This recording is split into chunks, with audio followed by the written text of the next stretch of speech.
Bueno, soy el llamado de Info Ciudadana. Mercedes Los Santos, Directorio Legislativo. Como saben, la idea es convocar a todas las fuerzas para que los candidatos tengan un espacio para responder preguntas de todos los medios. Les repartimos unas reglas que tienen el sentido de aprovechar al máximo el tiempo. Tratamos de que no se extienda más allá de una hora y que haya la mayor cantidad de preguntas. Diego Rojas, es periodista de Infobae, nos va a ser de moderador en esta ocasión. Agradecemos a la Fundación Adenauer, que es la que nos da el apoyo para poder hacer este programa. Muchísimas gracias a todos. No, bueno, lo mismo, reforzando un poco de lo que dijo Adriana, les agradecemos tanto a los periodistas como a los candidatos que están acá. También reforzando la importancia de este espacio que se pueda dar. Y bueno, nada, muchas gracias y comenzamos.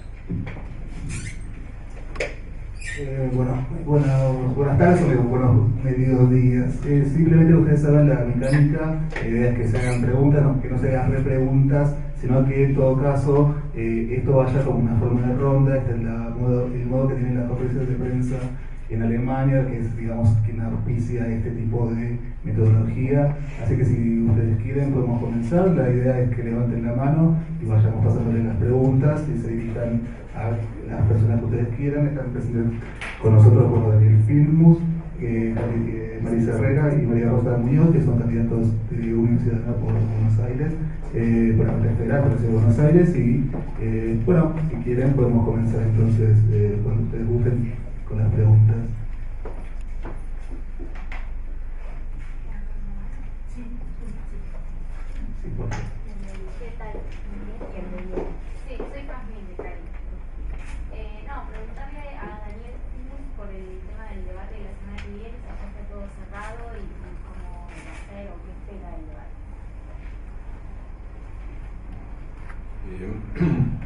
Bueno, en realidad no está totalmente cerrado el tema del debate porque habíamos acordado hace 2 semanas y habíamos firmado todos un acuerdo para un debate. Nos había convocado TN, nos llamó poderosamente la atención. Después lo que nos enteramos es que el gobierno iba a pedir eso, que el doctor Carrió iba a pedir eso. Al otro día nos llamaron y nos dijeron que había cambiado el modelo del debate y que era el que pedía el gobierno. Así que estuvimos nosotros la semana pasada en la reunión donde nos plantearon esta nueva modalidad que estoy contando y que por supuesto nosotros vamos a aceptar porque no hay otra alternativa y la doctora Carrió no quiere ir a otro debate que no sea ese debate. Nosotros propusimos un debate en la universidad como si fue el debate presidencial, propusimos un debate, teníamos pedido debate de otros canales, pero bueno, la única alternativa que plantea la doctora Carrió como posible es esta, de los 6 debatiendo, pero no debatiendo, sino que cada uno haciendo una intervención y con una pregunta, con la posibilidad de que en cada tema uno tiene solamente una posibilidad de hacerle una pregunta a uno de los otros 5 candidatos. Son 3 temas, así está planteado. Allá nosotros comentamos a TN que vamos a ir, pero lamentamos que no haya más debates, lamentamos que las condiciones que pone uno de los candidatos sean las condiciones que todos tenemos que aceptar y que no se nos pregunte, sino que ese es el debate y que sea la única forma que tenemos para participar. Una vez que ya habíamos firmado, claro, un acuerdo para un debate de 3 fuerzas y que los otros canales que nos ofrecieron hacer el debate no pueden ser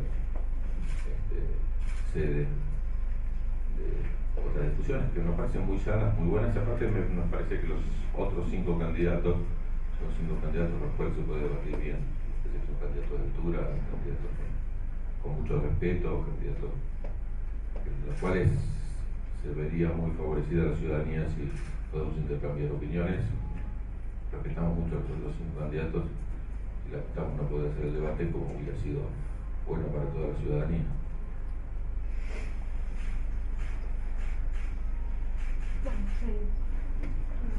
¿Qué tal? Buenos días para todos.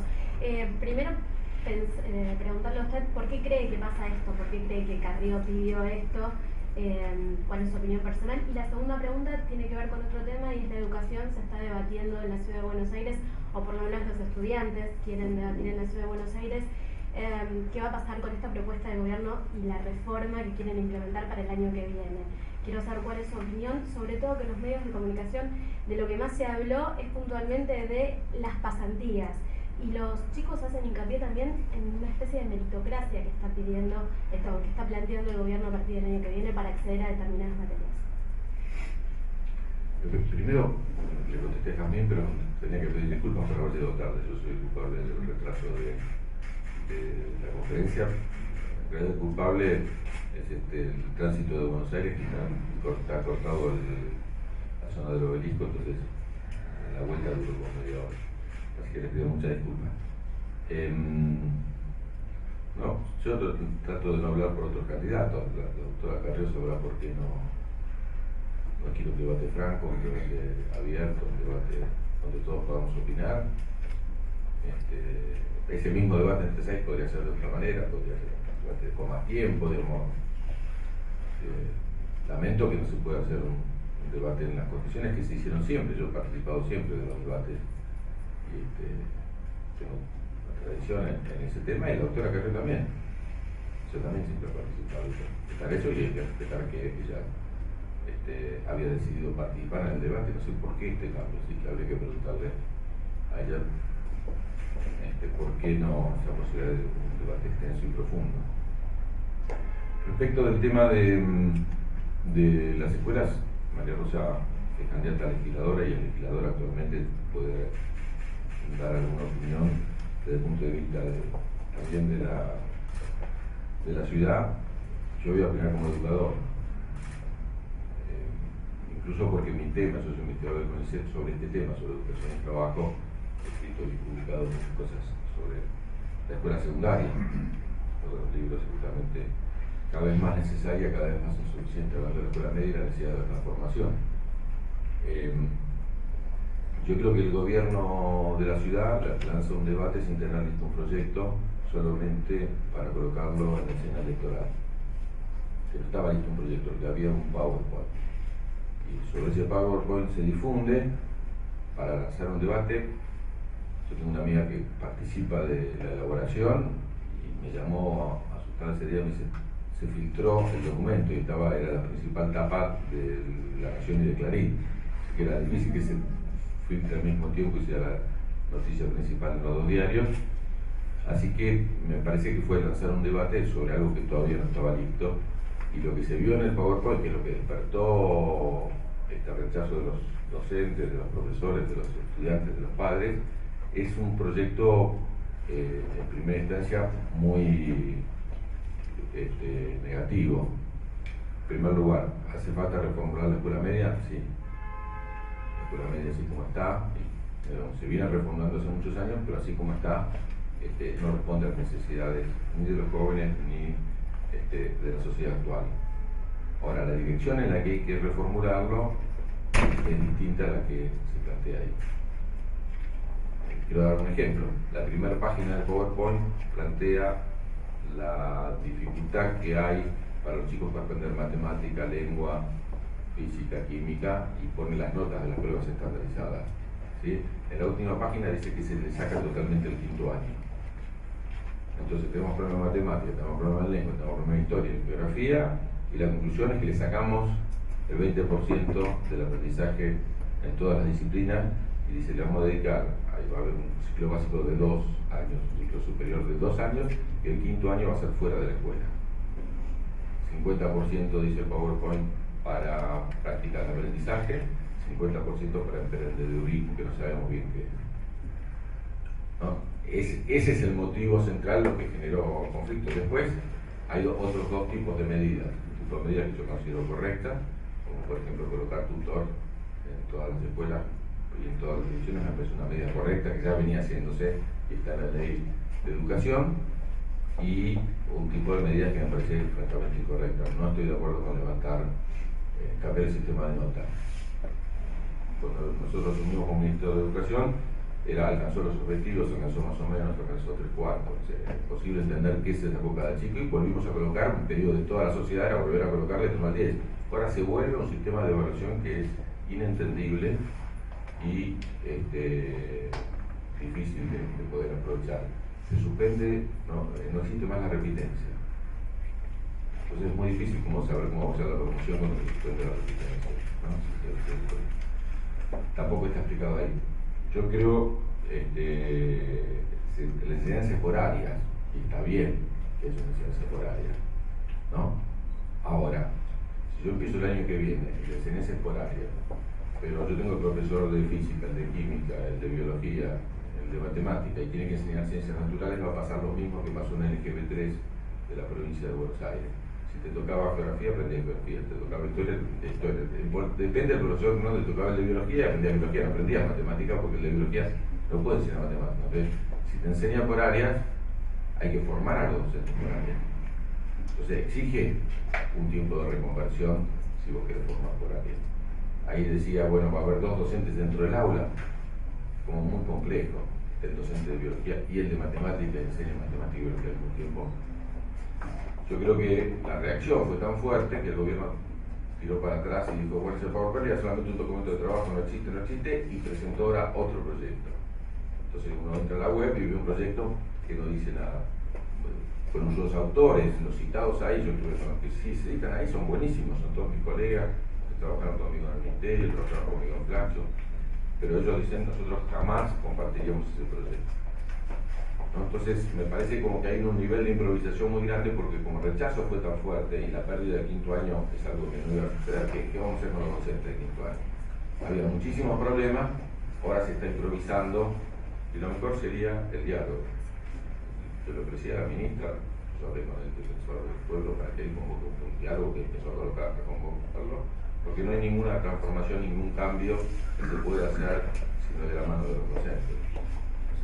Poner una transformación forzada me parece grave. Me parece grave en realidad que se use electoralmente una reforma educativa. Esta reforma dice que son 5 años, quiere decir que este gobierno dura 2 años más. El próximo gobierno va a tener que seguir esto. Habría que hablar con las fuerzas de la oposición y tratar de llegar a un acuerdo para que sea una política de Estado. Cuando nosotros cambiamos las leyes, la ley de financiamiento, la ley de educación nacional, la ley de paritaria docente, la ley de educación sexual, cambiamos todas las leyes, fueron casi por unanimidad. Por ejemplo, el representante en el Congreso de la oposición era Bullrich, Esteban Bullrich. Yo me senté con él y dijimos una por una de las leyes, casi todas fueron votadas. ¿Por qué? Porque pasó lo que tenía que pasar. Cambió el gobierno y este gobierno tiene que seguir con esas leyes. Entonces, muy bueno que la educación, como la ciencia y la tecnología, sea el tema del Estado más allá del gobierno de turno. No sé, María, no sé si quieres agregar algo. No, por ahí en la misma línea que decía Daniel, nos impusieron una discusión sin elementos, o con elementos bastante difusos. Claramente para hacer una reforma es necesario convocar a la comunidad educativa. Cuando vieron que esto no podía ser, cambió de nombre. Escuela Futuro, ahora se llama la escuela que queremos, y lo que dicen desde el ministerio es que es una profundización de la NES. La NES existe hace un montón, el gobierno de la ciudad la empezó a implementar recién hace un año, entonces esto no sería una reforma educativa, sino realmente volcarse a lo que ya está escrito. Justamente lo que dicen es que se apoyan en las leyes que Daniel impulsó. No, me parece interesante el tema de los adolescentes, cómo se estigmatizó a los adolescentes también, ¿no? Me parece que también es un tema ahí para analizar en profundidad. Y hoy también salía el tema de la baja de la edad de que teníamos también, otra vez se vuelve con esta idea de los adolescentes como algo negativo, como algo malo. Cuando hicimos el Código Civil, yo formé parte del equipo de redacción del nuevo Código Civil, que ya no es tan nuevo, ¿no? Pues ya pasaron 2 años. Claramente respetamos el principio de adolescencia, de 13 a 18, con este principio de autonomía progresiva. Si vos haces un cambio tan radical en su educación, con lo que implica el sistema educativo, tiene que ser con los chicos, con el diálogo con los chicos. Y justamente me parece que ese fue otro de los grandes, digamos, elementos negativos que uno vio en este debate o esta discusión que nos impusieron, ¿no?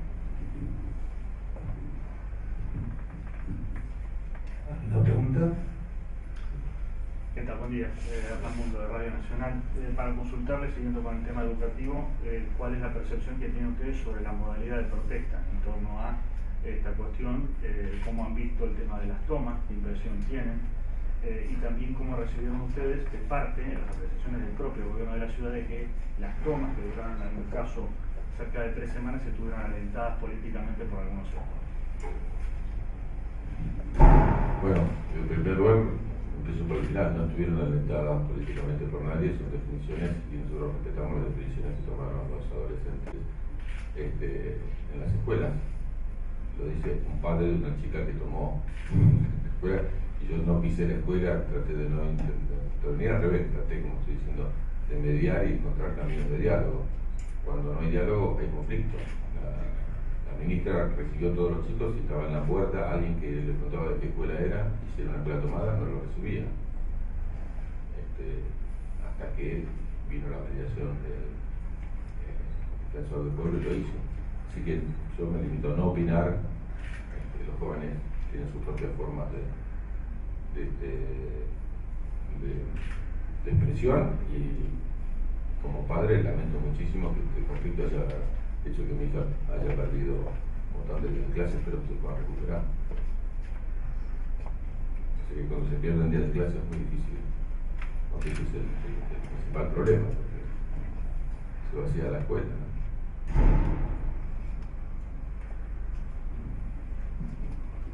Bien, una pregunta. Bueno, me permito yo hacer una pregunta. Ustedes se definen como una oposición al gobierno de Macri.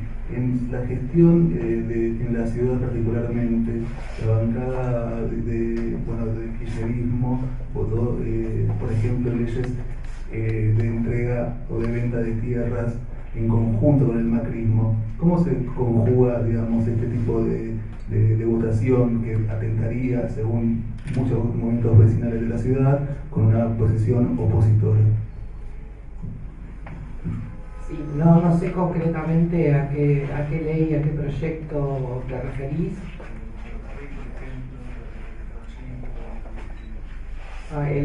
Los terrenos ferroviarios de Caballito fue un proyecto de ley de hace 3 años para construir el Procrear. Nosotros evaluamos cada situación en forma diferente. Por ejemplo, este jueves se han puesto a la venta terrenos nacionales, como ese caso son terrenos nacionales que están dentro de la Ciudad de Buenos Aires, y en el caso que vos mencionás, estaba dirigido, fue un proyecto que trabajamos muchísimo durante el año con la Nación, porque era para viviendas clase media, vivienda social, y la legislatura participó del diseño. En el caso del jueves pasado, que había una parte del financiamiento que iba para el RER, nosotros nos opusimos, y por varias razones, y entendemos que son proyectos diferentes. Primero, porque la Agencia de Bienes de la Nación pone discrecionalmente a la venta terrenos que están dentro de la Ciudad de Buenos Aires, por más que sean propiedad de la Nación o de ferrocarriles, donde la ciudad no participa del diseño. Sí participa ahora, después de varias veces que reclamamos dentro del recinto esta potestad que tiene la Agencia de Bienes Nacional, que ni siquiera pide autorización al Congreso Nacional, y eso es algo que hay que modificar. Hay que pedir que nuestros diputados tengan iniciativa legislativa para que la agencia necesariamente tenga que involucrar a los representantes del pueblo y a los que cada uno está representando a su distrito. Los distritos tienen interés, tienen que tener la potestad del diseño, de la planificación de su ciudad, de su provincia, ciudad en el caso nuestro.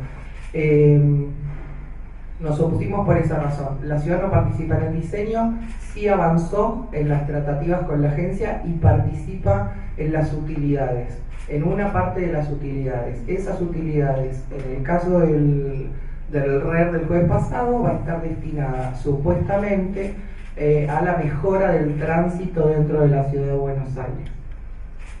No lo acompañamos porque entendemos que la ciudad tiene que planear la ciudad.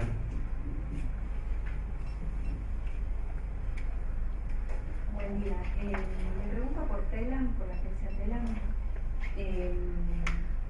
Si tuvieran que elegir entre la gestión de Macri y de Rodríguez Larreta, ¿con cuál se quedan?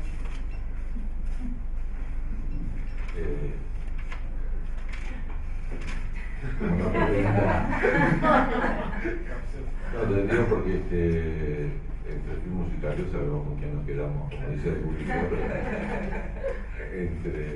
No, nosotros no acompañamos a ninguna de las dos gestiones, creemos que ninguna de las dos tiene lo que decía María Rosa recién, un modelo de ciudad, que estamos en un modelo de ciudad cuyo planeamiento urbano lo define el mercado y no lo define una concepción de ciudad más integrada y al alcance de todos los porteños.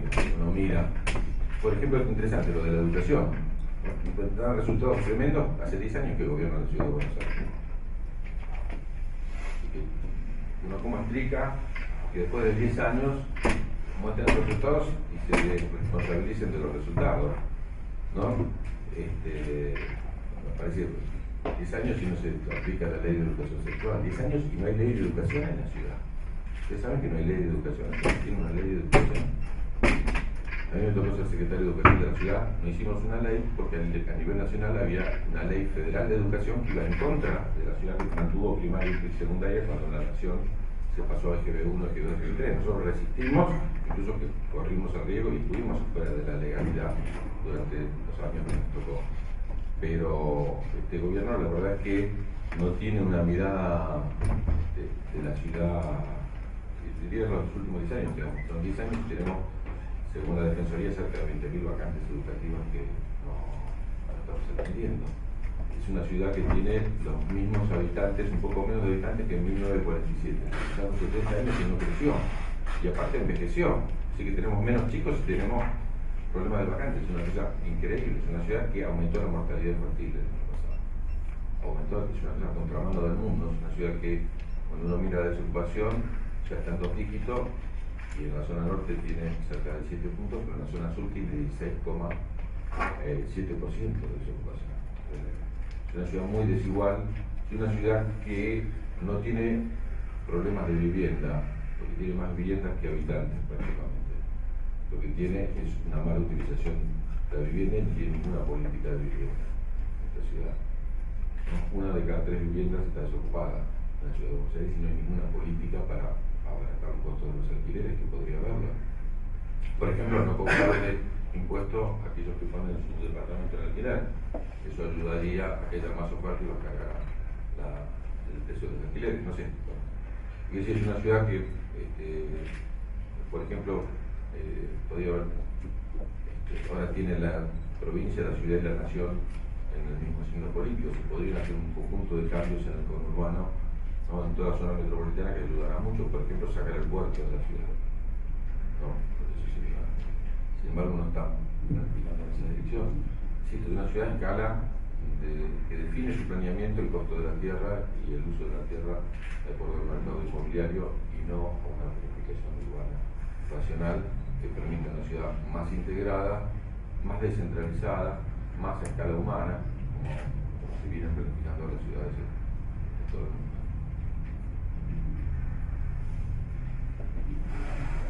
Tiene de hecho, que en relación al tema territorial, ¿consideran avanzar en la discusión de una ley de territorio o una planificación territorial? No entiendo la pregunta. No me preguntan. Si se consideran avanzar en una ley o en una discusión que tome en referencia esta planificación de los territorios, de una planificación territorial a nivel general. ¿Se entiende? En relación al tema que... El uso de la tierra, estás hablando. Exactamente, el uso de la tierra.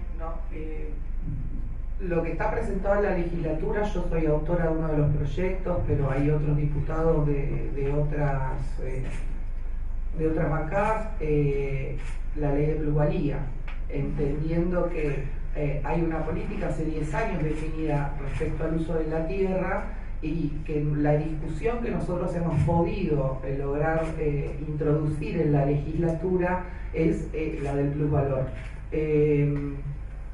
Yo por ahí quería acotar antes algo de lo que había dicho Daniel. Hay como 2 diferencias marcadas entre el gobierno de Macri y Horacio Rodríguez Larreta. Una tiene que ver justamente con que comparten el signo político hoy, entonces se ha acelerado muchísimo todo lo que significa traspaso, ¿sí? A la ciudad.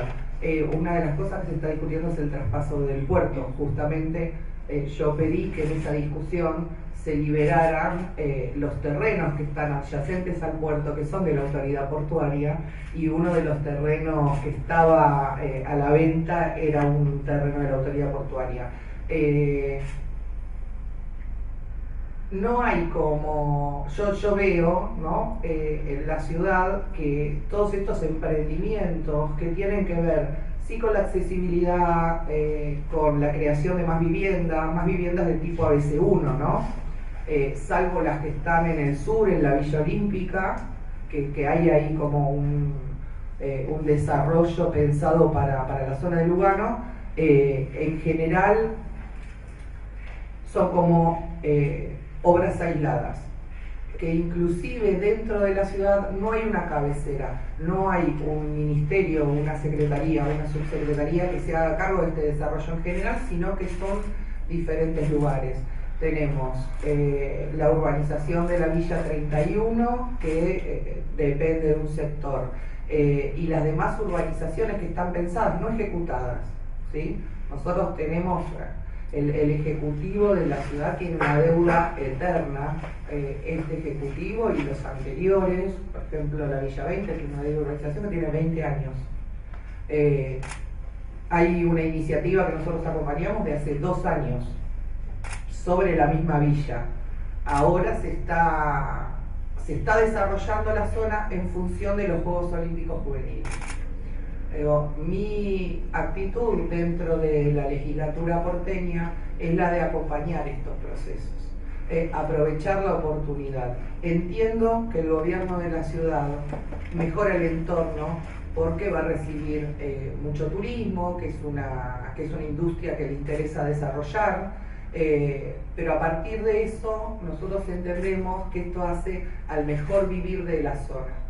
Ese es uno de los proyectos que nosotros acompañamos, el desarrollo de la Villa Olímpica, porque era en espejo con la urbanización de lo que fue en algún momento la Papa Francisco. Pero no hay un planeamiento urbano para la ciudad.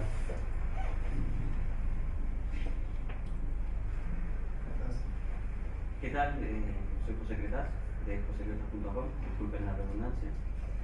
Primero agradecerles la oportunidad de mi profesión. Trabajé 20 años en La Nación. Y se está empezando a conversar de varias reformas que parecen, por lo menos en los títulos, profundas, ¿no? Reforma impositiva, reforma laboral. Pero yo me quiero plantear la pregunta con otra reforma en particular que tiene que ver con los temas que yo sigo, que es la reforma de la Ley de Medios de 2009 y de la Ley Argentina Digital de 2014, que da lugar a esta conversación de una ley convergente. Me gustaría saber, la pregunta es, ¿cuál va a ser la posición de la Unidad Porteña cuando se trate probablemente el año que viene la Ley de Comunicaciones Convergentes? No sé si yo no soy un especialista en el tema. No, pero como diputados van a tener que votar. Sí, así como estudiaremos. Diputados de 2009 y 2014. No, estudiaremos en su momento el tema, pero sería arriesgado para mí dar una opinión. Sí podría sobre otros temas. He estado en la discusión sobre la ley de medios como senador. Podría hablar tranquilamente sobre eso. Tengo que seleccionar en qué consiste concretamente la legislación. Desde mi perspectiva, me gustaría profundizar, investigar y opinar después, no necesariamente la opinión de uno es la opinión de un bloque. Así que digamos, uno cuando elige el Congreso elige comisiones que va a estar.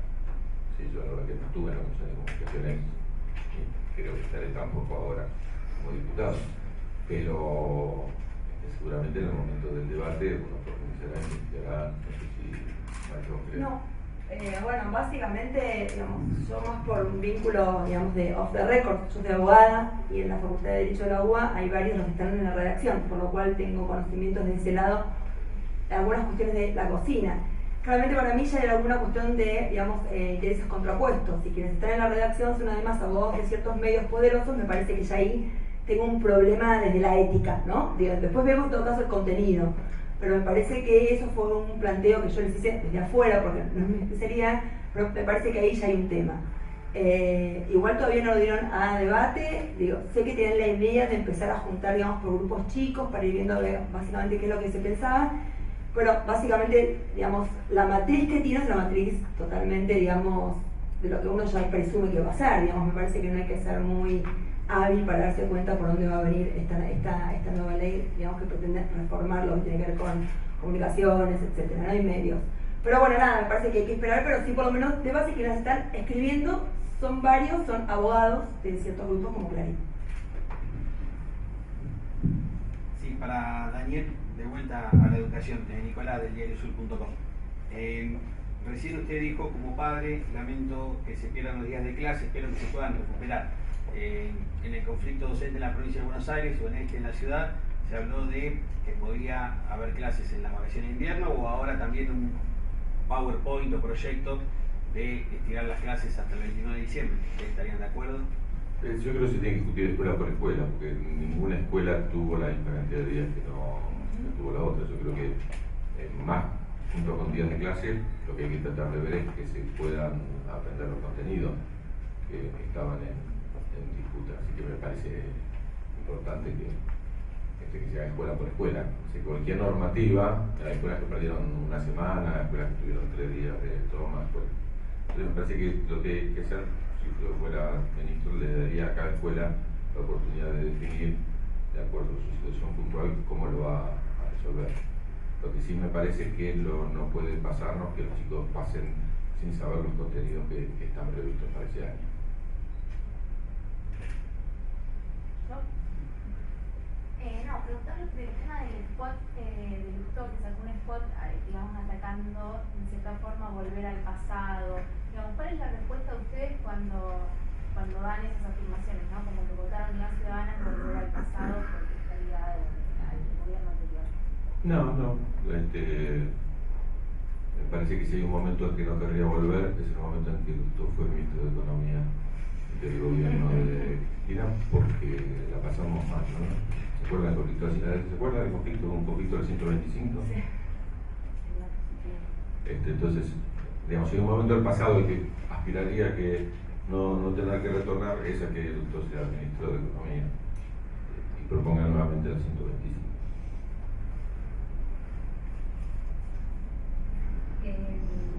Dos preguntas de Estela relacionadas. ¿Cómo analiza el voto porteño que favoreció a Elisa Carrió en las PASOs y qué le responde a los gobernadores peronistas que han dicho que Cristina Kirchner es una candidata bonaerense y ya no es una dirigente de peso nacional dentro del PJ? No, pues son dos cuestiones distintas. La ciudad de Buenos Aires ha votado en los últimos años generalmente mitad y mitad, digamos. Siempre ha sido en cada una de las primeras vueltas. Si uno tomara la elección, por ejemplo, de la última PASO, cuando fueron Rodríguez Larreta y Michetti, creo que ambos sacaron 47% y aparte la fuerza elitista como 20% más. Ahora están todos juntos y sacaron cerca del 50%, lo cual uno puede decir, bueno, mucho, o en realidad perdió todo ese sector. No podría hablar del nuevo oficialismo, votos respecto al anterior. Hay una mitad que respetamos mucho, somos respetuosos del voto de la ciudadanía porteña, que se ha definido por acompañar el proyecto. Lo que muestran las encuestas en general es que muchos que son opositores al gobierno igual han votado a Lilita, diciendo que Lilita puede ser una oportunidad de controlar el gobierno, así que gente que es crítica. Hay otra mitad, que es la que nosotros queremos representar en estas elecciones, que queremos que coincida esa mitad en la oposición más fuerte. La próxima elección eligió un oficialismo y eligió una oposición. Por mucha diferencia, la oposición más fuerte, más clara, más nítida, ha sido Unidad Porteña. Entonces, nosotros creemos que es necesario concentrar ese voto de Unidad Porteña, ese voto de la oposición en Unidad Porteña para mostrar firmeza claramente por la coherencia de nuestra gente respecto que en la legislatura y en el Congreso de la Nación va a representar los intereses, que aparte no son oscuros, sino que nosotros hemos presentado un compromiso, hemos firmado un compromiso de qué 10 leyes no vamos a acompañar y qué 10 leyes sí vamos a acompañar, ¿no? Para que quede claro y que se nos pueda reclamar si alguno de los nuestros no cumple con ese compromiso. Por ejemplo, la reforma que vos planteabas recién, la reforma previsional, la reforma de ganancias, la reforma laboral, el ajuste en las áreas sociales, bueno, varias reformas que nosotros nos comprometemos a no acompañar porque nos parece que van en contra de los intereses de la mayoría, pero otras 10 pusimos que sí, que nosotros en esa dirección queremos avanzar. Así que la primera pregunta es que nosotros queremos concentrar ese voto. Respetamos mucho a aquellos que han decidido acompañar al oficialismo desde las dos perspectivas, la perspectiva que no estamos bien, pero todavía le damos una esperanza porque nos dicen que poco tiempo y que la herencia fue muy fuerte, entonces hay una expectativa todavía al respecto, y aquellos que no, que coinciden y tienen todo el derecho de hacerlo y a ser parte del debate hacia el 22 de octubre. La segunda pregunta, nosotros creemos, los tres no tenemos la misma procedencia necesariamente, y nuestro candidato, yo vengo del justicialismo, así que yo estoy seguro que al otro día del 22 de octubre el justicialismo se reúne.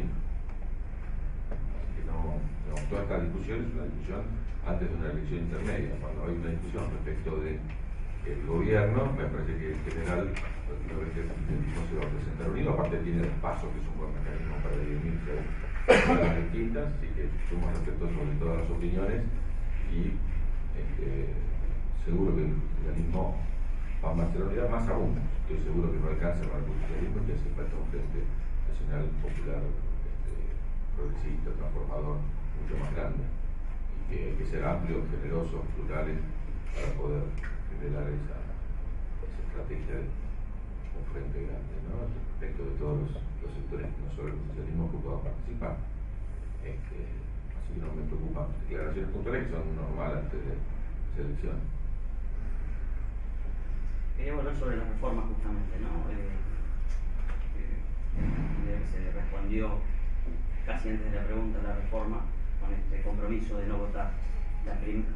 Habiendo dicho eso, la primera pregunta es: ¿ustedes consideran que no hay nada que reformar en materia previsional, laboral, impositiva, entre otras reformas? Y si consideran que sí, hay que plantear alguna reforma por ese lado, pero no la que proponen o insinúan, porque todavía no hay proyectos del gobierno, ¿por dónde serían esas reformas?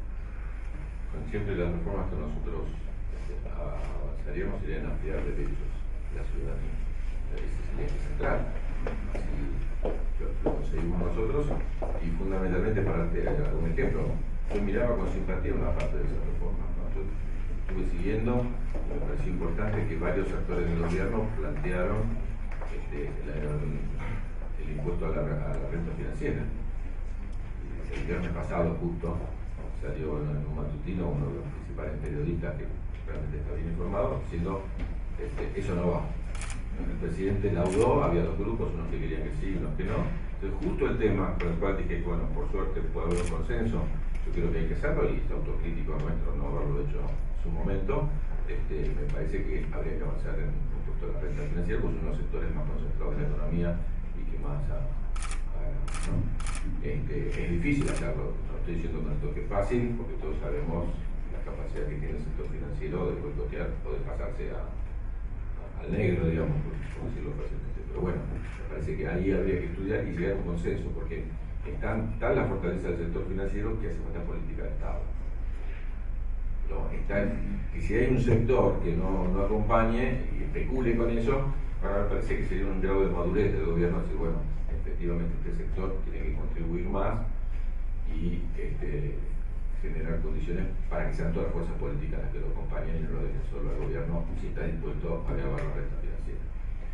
Claro que eso tiene que ser parte, que lo ha trabajado mucho Carlos Heller. Carlos Heller es el candidato 4 diputado nuestro nacional, ha presentado un proyecto de ley con el cual yo acordé en su momento también y sigo acordando ahora, que tiene que ver también con concebir el crédito como parte de una política social, el crédito como una cuestión de promoción del desarrollo, del crecimiento y también de la posibilidad de consumo igualitario. Así que por ahí tenemos uno de los temas. Para lo que uno ve cuando vino el presidente de la OCDE, cuando vino el presidente del Banco Mundial, cuando la Fundación del Fondo Monetario, es que todas las reformas van en la dirección contraria. Lo que uno ve en la reforma laboral es que miren con simpatía el caso de Brasil. Más aún, Uruguay, yo estoy lo de Parla Sur, Uruguay planteó el Parla Sur, que es un caso casi de dumping el de Brasil. Y con esas condiciones de trabajo, Uruguay no puede competir, porque ¿cómo vamos a competir en una condición de trabajo donde no hay vacaciones? Ustedes se imaginan a todos ustedes que tenemos vacaciones, que no tenemos que nos digan de repente, bueno, no, yo les digo cuándo y puedo acumular varios años. O que no hay horario de trabajo y poner de repente 12 horas. O que los contratos pueden ser semanales. ¿No? Se está hablando ahí de los docentes que puedan contratarlos en diciembre y después volverlos a contratar en marzo. ¿No? Cosa que en España, por ejemplo, ya está pasando. Entonces, me parece que cuando el gobierno habla, por ejemplo, de la cuestión impositiva, ¿qué pidió la OCDE? Ampliar la base de los sectores que contribuyen, es decir, ir más a los trabajadores todavía. ¿No? Entonces, Brasil fue el último país no del mundo, pero casi seguro de América Latina, y no el último en terminar con la esclavitud. Y ahora es el primero en volver casi a la esclavitud. Y no es que derogaron las leyes de Dilma y de Lula, están derogando las leyes de Getúlio Vargas. ¿Sí? La edad jubilatoria que se está proponiendo en Brasil es para muchos estados de Brasil superior al promedio de vida. Así que algunos van a tener que resucitar, no, para volver a aportar. Hay muchos estados que tienen condiciones de vida que...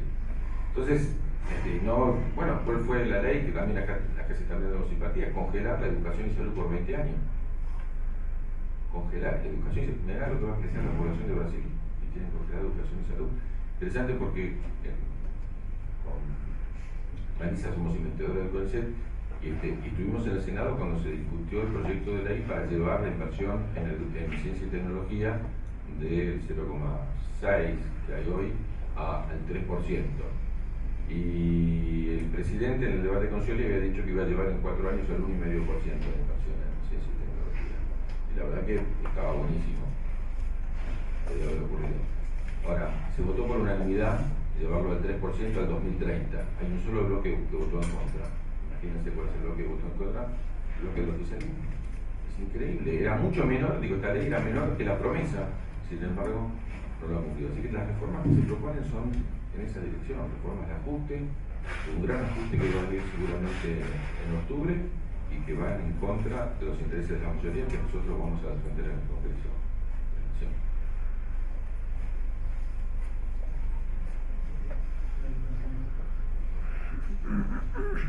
Una cosa más, hay un anotado, no sé si queda alguno más, por eso hay uno más. Bueno, me incluyo, y luego si hay alguna otra pregunta terminamos con esta conferencia, si les parece. Sí, soy Marcelo Silva de La Nación. Quería consultarles si el avance de ciertas causas de corrupción en plena campaña contra exfuncionarios kirchneristas creen que es un golpe a la campaña, y por otro lado, para Daniel Filmus, ¿cómo habían recibido las declaraciones de Cristina la semana pasada, que refiriéndose a la tragedia de Once dijo que el Estado no había sido responsable? No, la verdad se la contestaría para mí, yo creo que hay que dedicar que la justicia. Yo creo que, y he tenido una posición siempre, que fue así, que las cosas que tiene la justicia, que hace la justicia, que opinemos nosotros sobre lo que ha sido o no hace la justicia, no aportan absolutamente nada. Que puede ser, como ha sido muchas veces la justicia, y también hablando de Brasil, en el caso de Brasil, instrumentada para fines políticos, posible, pero lo mejor y lo más sano que podemos hacer, que nos dedicamos a la política o a otras áreas, es respetar la autonomía de cada uno de los poderes y que sea la justicia lo que define.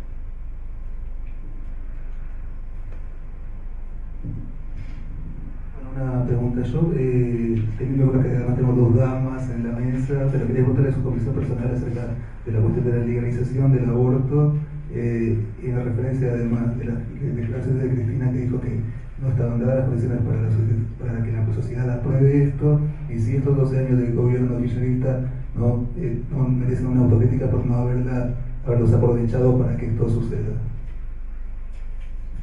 Justo tenemos dos posiciones diferentes. Nosotros estuvimos discutiendo este tema a propósito también de que nuestras compañías están marchando al Chaco, a la reunión anual de mujeres, y les mandamos un compromiso para proponer temas para debatir. Yo personalmente sé perfectamente que este es un tema importante, muy importante para las mujeres. Me preocupa, creo que como a todas, y especialmente las que nos dedicamos a la política, a pensar las políticas públicas, la situación de las mujeres que están en situación más débil, ¿no? Que por ahí tienen menor acceso a las cosas, a la educación, a la protección. Yo personalmente no estoy a favor del aborto. Sí creo que son situaciones, el embarazo no deseado es una situación evitable a partir de los adelantos en la medicina, a partir de los adelantos en la educación. Sí creo que el Estado tiene que cumplir con el rol de protección, y ese rol de protección es garantizar el acceso a una educación sexual para todos y todas, el acceso a los métodos anticonceptivos, el acceso a la píldora el día después, pero no estoy de acuerdo con el aborto libre. Bueno, en el documento la mayoría de las mujeres de Unidad Porteña estamos a favor de la legalización del aborto. Tiene que ver con un tema de salud pública. Básicamente sabemos que las mujeres que se mueren de abortos clandestinos son las mujeres pobres, por lo cual, digamos, también hay datos estadísticos a nivel mundial. De hecho, la semana pasada fue la semana, digamos, justamente el día del aborto legal y seguro, por lo cual ahí se dieron un montón de cifras. Aquellos países que tienen el aborto legal, claramente no hay más abortos, sino que al contrario, y las mujeres mueren menos. O sea, ya eso está, digamos, hay datos duros, me parece que eso se lo cuente. También me parece que tomaste de lo de Cristina una partecita. Cristina dijo mucho más que eso también, ¿no? En otros de los reportajes también, donde ella dice que le parece que está muy bien, que se debata, que incluso también ella va cambiando, que también su hija le va, digamos, viendo una parte, digamos, de una visión más feminista que fue cambiando. Y por eso yo creo que también hay que tener en cuenta que es un debate pendiente, claramente. Y de hecho, cuando se dice a los 12 años ha sido un terreno muy fértil para que hoy hablemos y cada vez haya más convencimiento del tema del debate del aborto. Digamos, ni una menos, es justamente un movimiento social que ha venido también de reivindicaciones en un montón de cosas que también se han dado durante el gobierno anterior. Por lo cual yo creo que sí es un debate pendiente, yo creo que cada vez hay mucho más consenso sobre eso. Y bueno, digamos que no es casualidad que justamente en Unidad Porteña, digamos, la mayoría de las mujeres estemos a favor de la legalización, y de hecho así lo pusimos en el documento que armamos. Pero bueno, me parece que está muy bien que se hable, y por eso creo que en ese aspecto de hecho ya hay un proyecto presentado por la campaña, y si bien hay algunas cosas que modificar, porque bueno, tiene que ver con el tema de los adolescentes, etcétera, creo que es un tema que perfectamente se puede ir y debatir, no hay ningún problema. Solo quiero agregar que es imprescindible la educación sexual. En el año 2006 tuvimos un año discutiendo el proyecto de ley, y mi introducción en aquel momento no acordamos el proyecto hasta que no hubo unanimidad. Teníamos mayoría, uno puede decir, bueno, ponemos este proyecto sale. Entonces en el Senado, por ejemplo, hubo 2 votos en contra, el bucismo de Tucumán y un voto de San Luis, solamente 2 votos.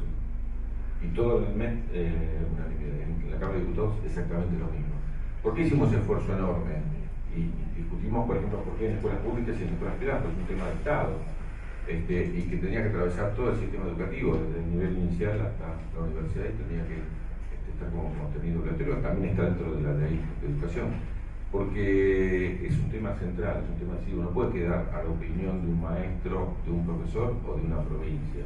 Entonces, estos temas nos preocupan, porque uno de los temas que los chicos el otro día levantaban las tomas es que en la ciudad se había suspendido el programa de educación sexual y no existe más a nivel nacional prácticamente. ¿No? ¿Se acuerdan que hubo toma del Ministerio a fin de año pasado? Uno de los programas se estaba dando de baja, justamente el programa de educación sexual. Entonces me parece que aprovecho para hacer esa denuncia de que es necesario que haya educación sexual, porque hay unanimidad en el país. Se creó una comisión plural que definió los contenidos, y esos contenidos también fueron acordados. Es decir, una comisión con todas las iglesias, con todos los sectores, para que haya contenidos comunes en todo el país. Y se empezó a elaborar materiales, y después todo eso se suspendió. La verdad es que es gravísimo, porque sabemos que hay provincias en las cuales es más fácil este tema, hay provincias donde todavía cuesta mucho introducirlo. Si no es la nación la que responde a esta obligación que le generan las leyes de llevarlo a todos lados, estamos en problemas. Bueno, una pregunta. Sí, pero no hay problema. La última que se me ocurrió recién con una respuesta que dio el candidato Filmus. Usted dijo que después de las elecciones muy probablemente debían crear un Frente Nacional y Popular donde el peronismo, Unidad Ciudadana y el resto de todas las fuerzas estén juntas. ¿Esa fuerza tiene que tener a Cristina a la cabeza? ¿Sí o no? Esa fuerza va a decidir quién va a estar a la cabeza. Bueno, ¿usted cree que debería? No, yo soy lo que creo que si uno quiere imponer una hegemonía, no la va a conseguir. Que justamente lo que hay que hacer es generar el espacio de debate, de discusión, y que es la misma fuerza la que va a definir, por eso hable de las PASO. ¿No? Incluso uno puede definir si tiene distintos candidatos a través de las PASO. Lo cierto es que el proyecto de ajuste, el proyecto neoliberal, miremos las cifras de estos días. Yo leo 6.000 millones de dólares de déficit de la balanza de pago y me asusto. Leo el déficit fiscal y me asusto. Veo cómo aumentaron las importaciones y me asusto. Veo lo que baja el trabajo en Argentina y me asusto.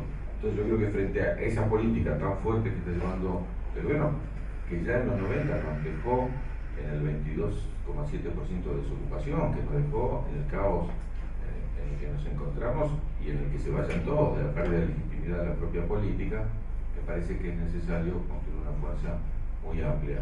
Claro, nosotros del peronismo vamos a creer que esas cosas se hegemonizadas por el peronismo, sin lugar a duda, pero va a haber otros sectores que se pueden incorporar y me parece que hay muchos sectores de radicalismo, de socialismo, gente independiente, gente de izquierda, gente del centro, que realmente está siendo golpeada con estas políticas, ¿no?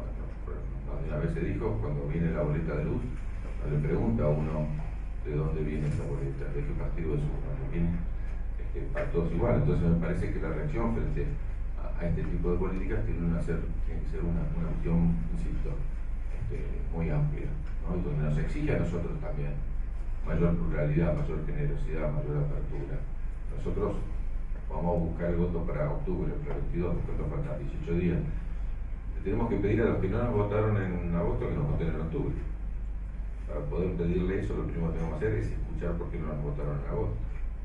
Entonces, no sé, la misma situación nos exige a nosotros escuchar, ver cuál es el sentimiento, qué es lo que piensa la mayoría de los ciudadanos y tratar de responder sus preguntas para que encuentren en la comunidad porteña esta posibilidad. ¿Por qué porteña? ¿Por qué ciudadana? Bueno, pues justamente porque es un gobierno que ataca a todos los ciudadanos con sus políticas, o la gran mayoría. La respuesta tiene que ser desde la ciudadanía, no solo desde una parcialidad partidaria. ¿Terminamos? Sí, recién mencionó las PASO, cree que, o sea, recién sumó también, por ejemplo, el resultado de Larreta, Michetti y Carrió en la elección anterior, sumando el resultado de Unidad Ciudadana con Cumplir en la provincia de Buenos Aires, hubiera ganado con mayor diferencia en la elección, al menos en lo que fue las PASO. ¿Cree que debería haber ido una interna el candidato de Unidad Ciudadana? Y si eso se diera en el 2019, ¿deberían estar dispuestos a una interna, como hicieron ustedes acá en la ciudad? Claro, justamente mi respuesta es, nosotros manifestamos nuestra mirada al hacer una PASO de tres fuerzas que parecían difíciles de competir, y las tres fuerzas estamos juntos ahora en la Unidad Porteña, a pesar de que los otros dos no lograron candidatos, las tres estamos trabajando juntos, lo cual es muy importante. Así que nosotros definimos de acuerdo a la realidad de la ciudad, en la provincia, y en cada una de las provincias. Digo, otra provincia exitosa fue Santa Fe, ¿no? Agustín Rossi logró encabezar la fuerza más votada, también haciendo una PASO de sectores de tres listas que tradicionalmente iban separadas. Me parece que eso genera una potencialidad muy grande y que hay que utilizarla para el 2019. Sin lugar a duda, el caso de la provincia lo tiene que ver la gente de la provincia, nosotros no conocemos y seguimos como es la realidad partidaria ahí. No, respecto a las PASO, porque hubo otros frentes, otros partidos que no usaron las PASO tampoco. Me parece que sí, la Cámara va a tener que ocuparse de pensar un mecanismo o reformar este sistema de las PASO, porque en el momento de su aprobación se pensaba como un ordenador de la interna de los partidos, de la vida interna de los partidos. Creo que eso sigue siendo necesario, y si hay como una mayoría de partidos que entiende que las PASO no fue ordenadora, sí es competencia del Congreso pensar una previa a la elección general que ordene las posibilidades de los afiliados dentro de los partidos, que esto es parte de la función parlamentaria. Una cosita, digamos, que yo pongo en duda un poco esta cuestión que vos decís de que automáticamente como si el 5% de randazo hubiera ido, ¿no?, a incrementar a Unidad Ciudadana. Creo que veamos qué pasa ahora en octubre, porque a lo mejor esos 5% no va para allá, por lo cual eran dos partidos distintos, digo, con dos propuestas diferentes, digo, ¿no? Esta cosa de uno cree que se hubieran ido a Las Paz, todo esto hubiera ido, no sabemos si están así como uno cree, ¿no? Digo, entonces por lo cual en octubre habría que ver si realmente ese 5% se mantiene, lo mantiene randazo, o si ese 5% va o no va a Unidad Ciudadana, ¿no? Bueno, yo para cerrar les agradezco nuevamente que estén acá, y nosotros estamos trabajando desde la sociedad civil para generar estos espacios donde se puedan dar preguntas, así que queríamos preguntarles cómo se sintieron en el formato y si consideran que aporta a la campaña. Muy bien, también que podemos hacer una propuesta, que estemos los tres candidatos, por ejemplo, encabezamos las listas a 3 o 6, lo que sea. No, quiero decir, acá, y que estén todos los periodistas, que nos pregunten a todos qué les parece lo que no sería lo más democrático del mundo, están todos los medios. Nosotros lo organizamos. Insisto que ahora ustedes ayúdennos a juntar los candidatos. No, lo digo en serio, porque en serio yo creo que lo digo con total sinceridad, creo que desde Zamora hasta Carrió, ¿no?, tenemos 6 candidatos abiertos al debate, que puedan discutir, que puedan debatir, que tienen altura. Ninguno, me parece, no lo veo ninguno chicanero y demás. En las redes, sí, en las redes todo el mundo puede decir, pero me parece que sería útil, entonces, que podamos dialogar, porque ¿qué es lo que rompe este modelo de debate que vamos a tener? Rompe la posibilidad de diálogo, que uno pueda preguntar, que uno pueda debatir. Me parece que eso es muy rico, más allá, yo pasé por varios, de la rapidez o no de uno para responder, pero sí uno ve la solidez en el argumento, y uno lo ve en Estados Unidos. Yo soy un seguidor, no sé qué pasa a ustedes, pero yo soy un seguidor de los debates.